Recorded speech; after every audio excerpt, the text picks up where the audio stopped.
কিছু কিছু গল্পে এমনও হয়েছিল, ছেলেটি থাকতে চেয়েছিল, মেয়েটি রাখতে চায়নি।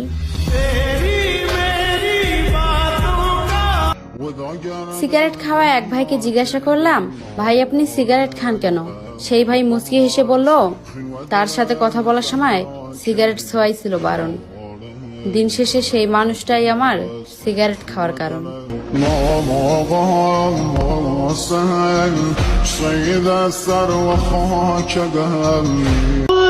এই শহরে ঘুমানো নিষেধ, তবে জেগে থাকা অপরাধ।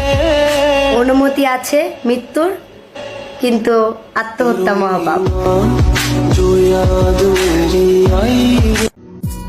বছরটাও চলে গেল, মানুষটাও চলে গেল, কিন্তু আমার ভালোবাসা তার প্রতি একটুও কমলো না।